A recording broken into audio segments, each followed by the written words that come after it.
Bismillahirrahmanirrahim. I'lam, ketahuilah olehmu annan nikaha, sesungguhnya pernikahan sunnatun adalah sunnah, marghubatun yang disenangi, wa tariqatun dan jalan, mahbubatun yang dicintai.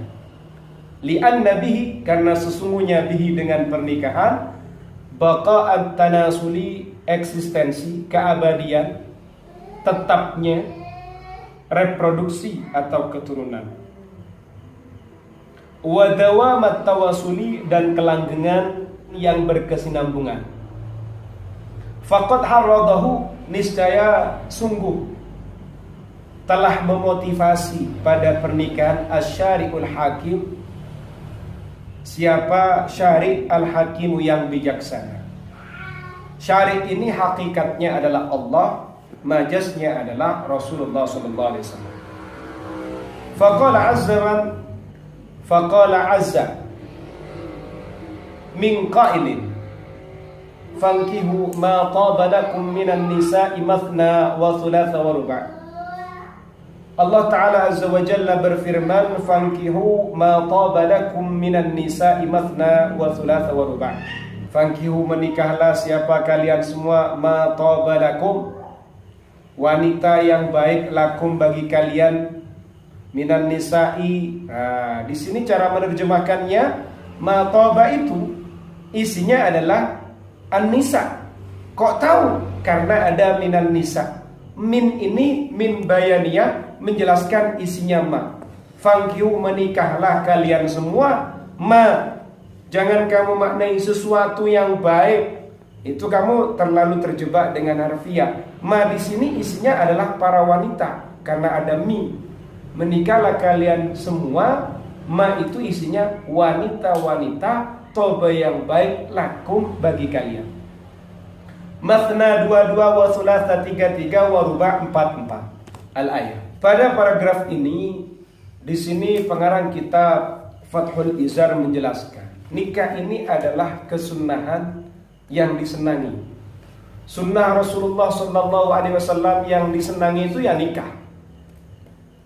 Pasti senang itu. Seperti itu. Rasulullah nikah. Kamu pengen nikah, ikut sunnah Rasul.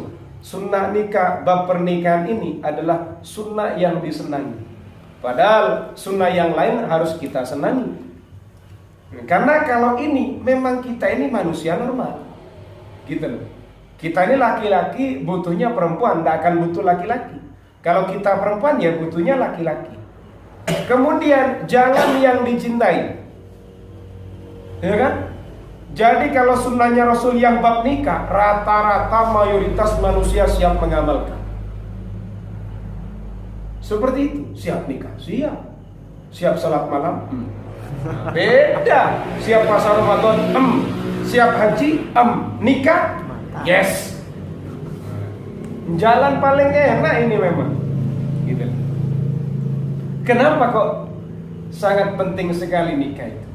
Karena dengan adanya pernikahan ini ada namanya baqa'at tanasul, tetapnya keturunan.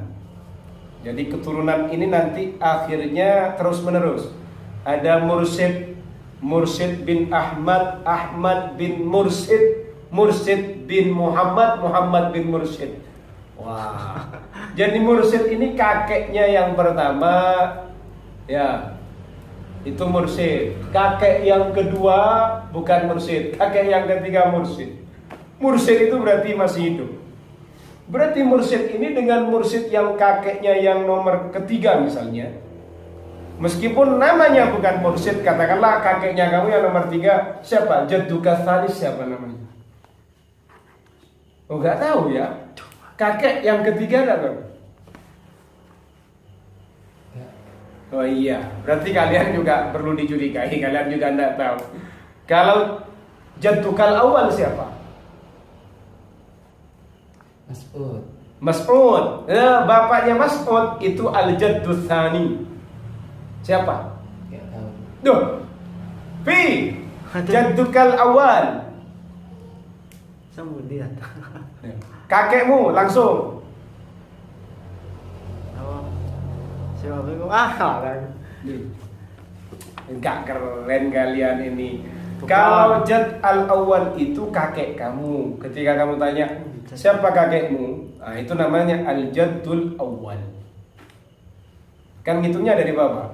Terus bapaknya kakek kamu al-jaddus tsani. Bapaknya lagi al-jaddus tsalits. Jaddus tsalits mursyid ini namanya Sofi. Kakek kamu yang ketiga. Berarti ke kamu itu 3, bapak kamu. Berarti kamu ini adalah cucu yang ke nomor generasi ke-5 ya. Keempat. Oh, generasi keempat. Berarti kakek kamu yang bernama Sofi itu sejatinya masih hidup. Sekilas versi menggunakan pendekatan keturunan. Kalau hakikatnya gak ada.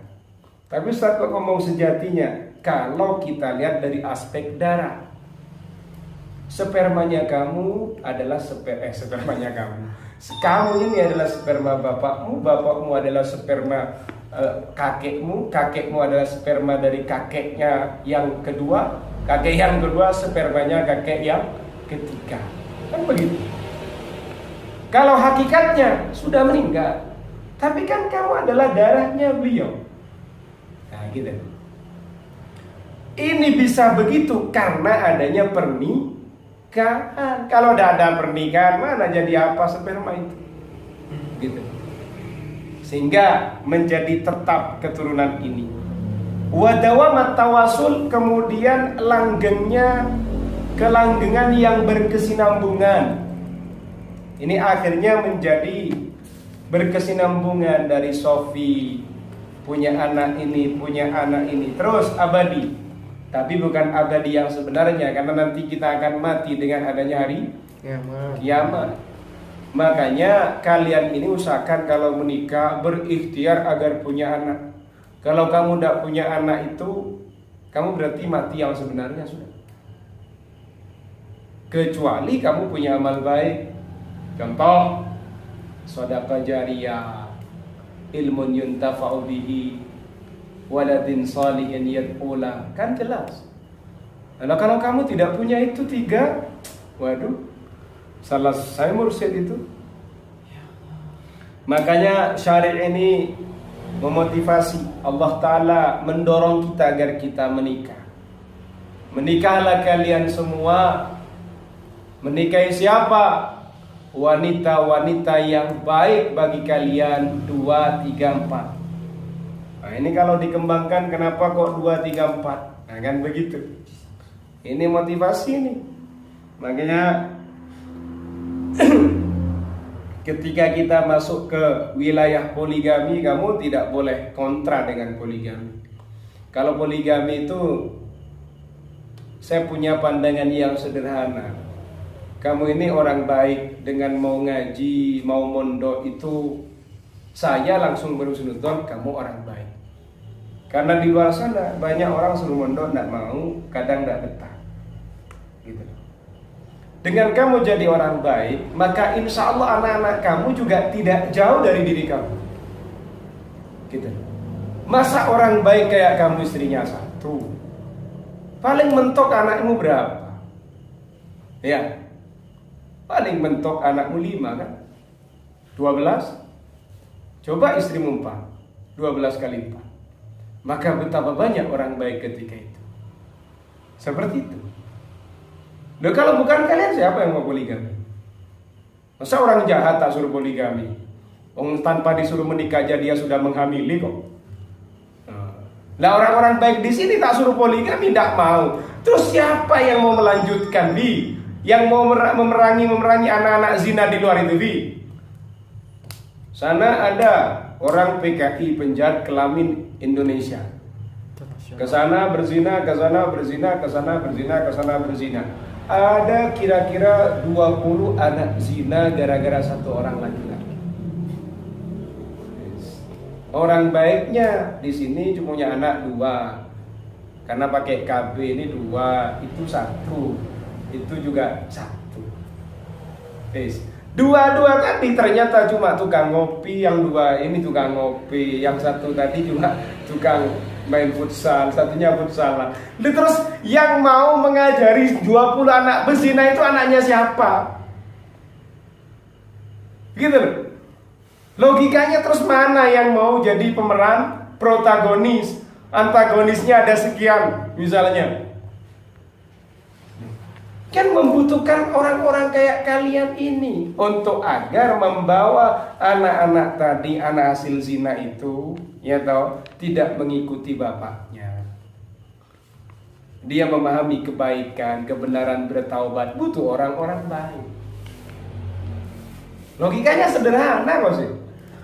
Kira-kira kalau penjahat ini bisa melahirkan 1000 penjahat, orang baiknya 10, logikanya kan tidak ada apa-apanya 10 ya. Nah makanya orang baiknya juga diperbanyak gitu loh. Seperti itu. Makanya tidak boleh kamu membatasi kebaikan-kebaikan itu. Kamu punya peluang untuk berbuat baik malah membatasi diri. Ustaz, saya mau menikah 1 saja, Mursid. Berapa kamu menikah, Sid? Saya 1 saja. Karena saya ini mau membatasi. Tidak baik, Ustaz. Kalau saya tanya ke Mursid, menikah ini perbuatan baik apa perbuatan buruk, Mursid? Baik. Baik. Kamu batasi apa tidak kebaikan itu? Tidak. Nah, itu santri yang terbaik namanya itu. Paham ya? Paham. Wa qala Allah Ta'ala, wa qala berfirman Allah Ta'ala, wa min ayatihi an khalaqalakum min anfusikum azwaja litaskunu ilaiha wa ja'ala bainakum mawaddatan wa rahmah. Wa min ayatihi, di antara tanda-tanda kekuasaannya Allah, an khalaqalakum, Allah menciptakan bagi kalian, min anfusikum, dari diri kalian, dari jenis kalian. Kalau Nabi Adam itu diciptakan dari tanah, tapi kalau pasangannya diciptakan dari apa? Dari tulang rusuknya Nabi Adam. Dan Siti Hawa ini termasuk jenis manusia.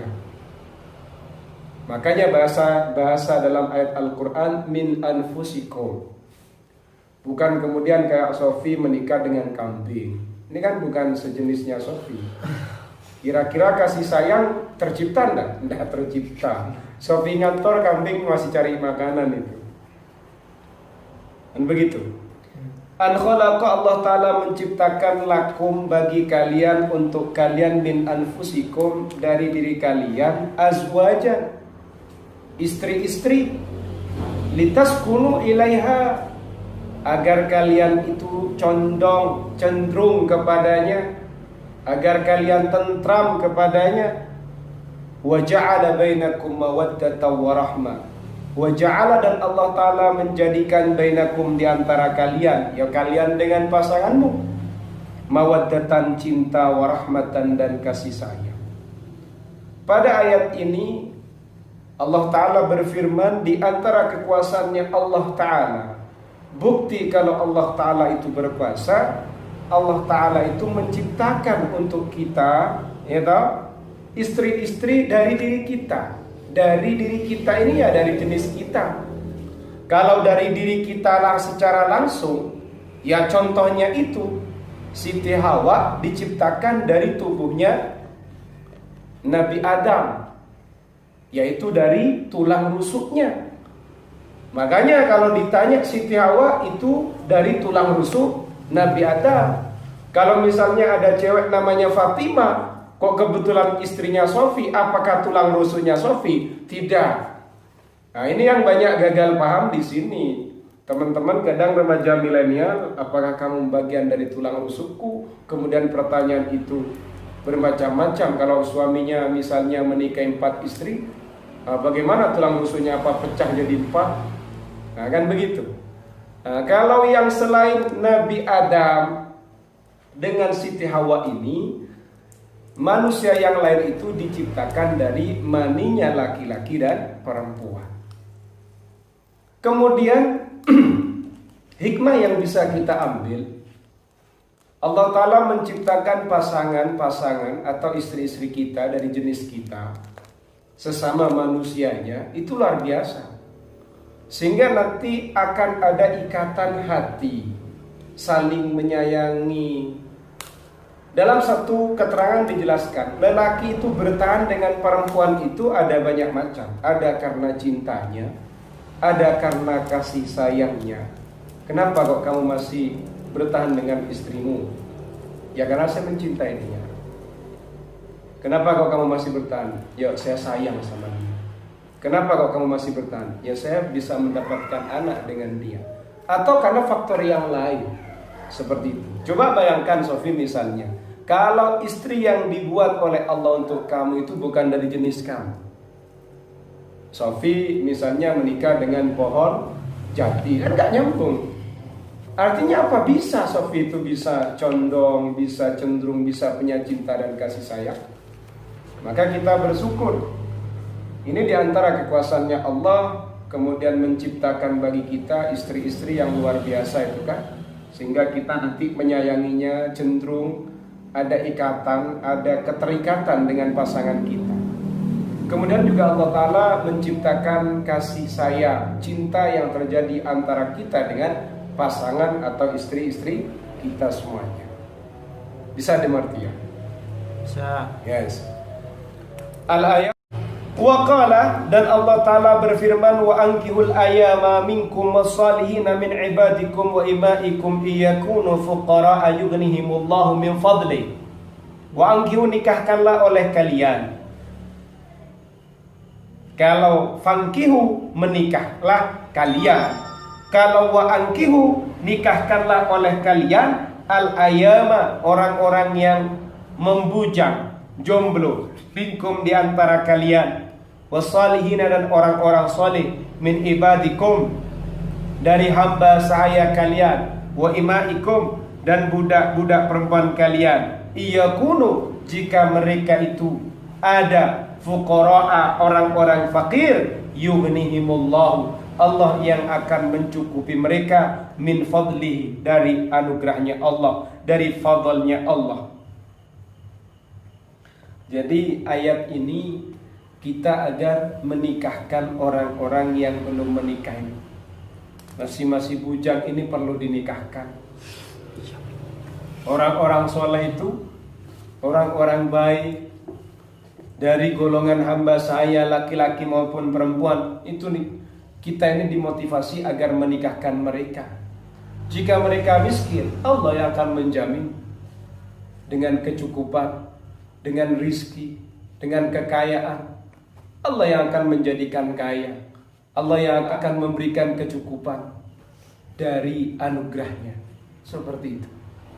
Makanya kalau kalian nanti sudah bisa mampu menafkahi, tidak usah diperlambat. Makna dalam salah satu hadis, man istata'a minkumul ba'a, al-ba'a itu kemampuan memberikan nafkah, ya toh?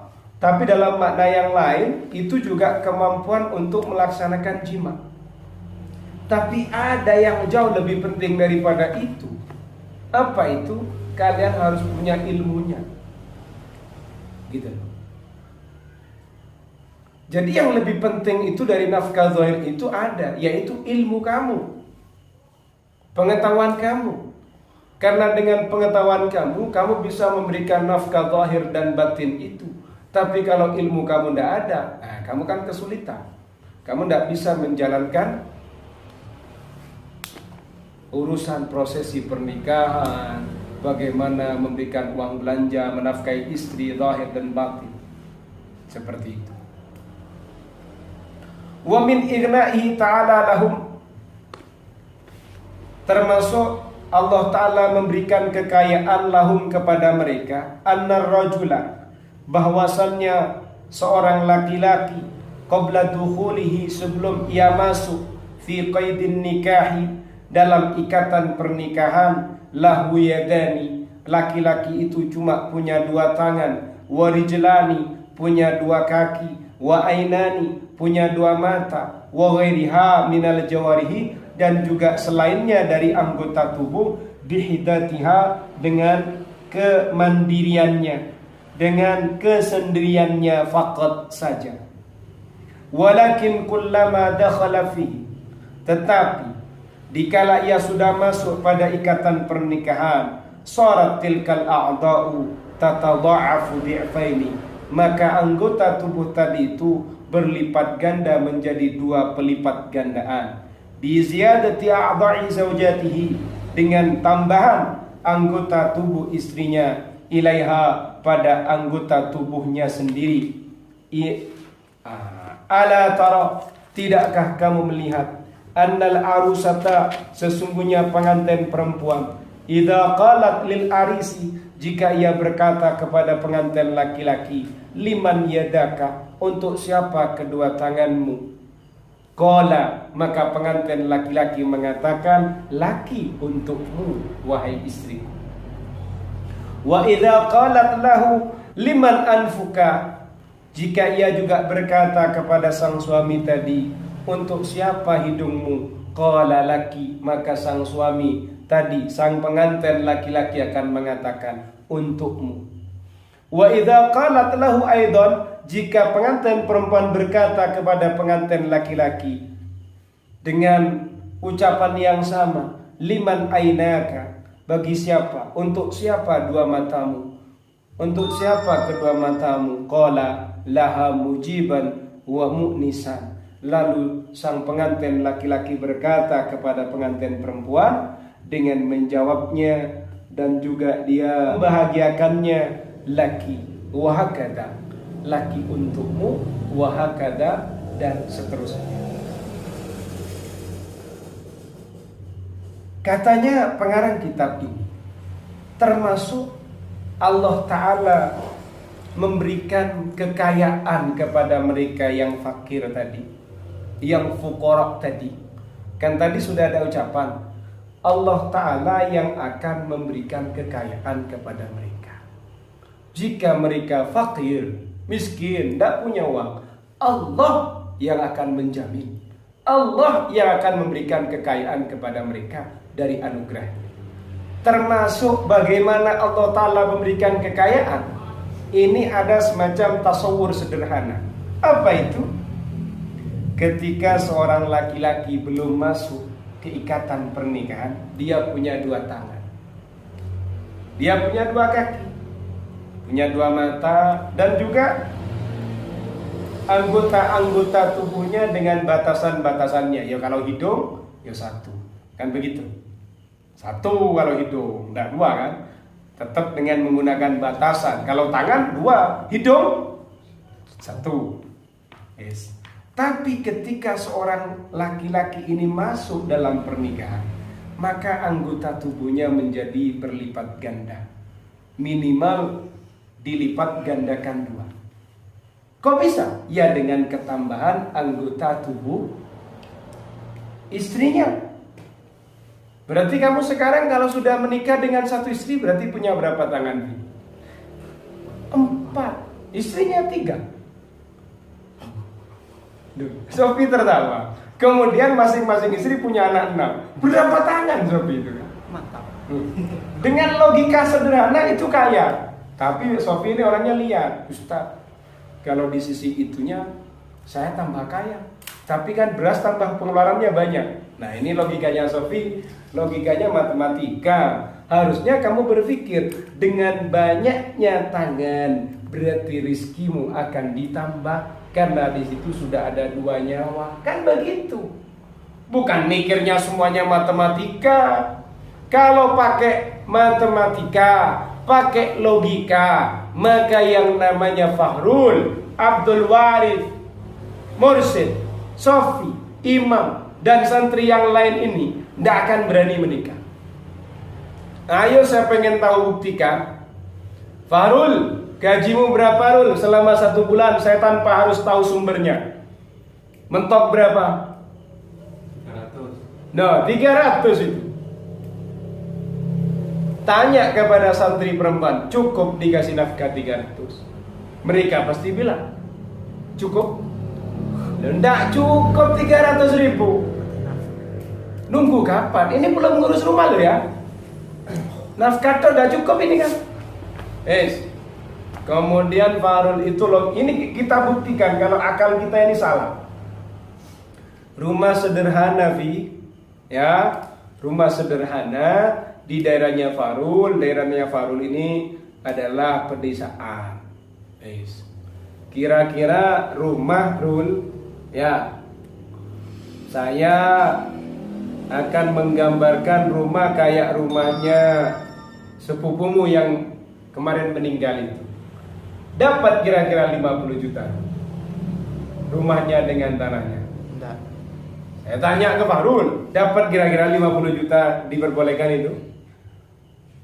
Enggak boleh kan? Enggak boleh, paling enggak 100 juta. Ya. Nah, 100 juta dari 300.000 saya mau tanya. Kapan Farul bisa nyampe 100 juta dapat rumah itu? Ayo. Wes, 1 tahun dapat berapa Farul? Masih dapat 3 juta. 3 juta. 10 tahun? 30 juta. Wes, 20 tahun? Aduh. 30 tahun? 90 juta. Ya toh? Wes, kamu tahu itu Farul gak makan itu. Belum gajinya ke sana semua. 30 tahun Farul sekarang umur berapa? 22. Berarti umurnya Farul baru mampu ketika itu, ya toh? Karena 30 tahun itu masih dapat 90 juta, paling tidak 31 tahun. Ya, tambahkan 22. Berarti umurnya Farul 53. Wes, dia sudah bawa uang 100 juta. Mau dibayar, orangnya ngomong, "Mas, rumah ini 100 juta 30 tahun yang lalu. Sekarang kan sudah dapat 30 tahun. Beda Mas, ini 500 juta. Lah itu belum dapat rumah sampai hari itu. Akhirnya apa? Rumahnya didapat.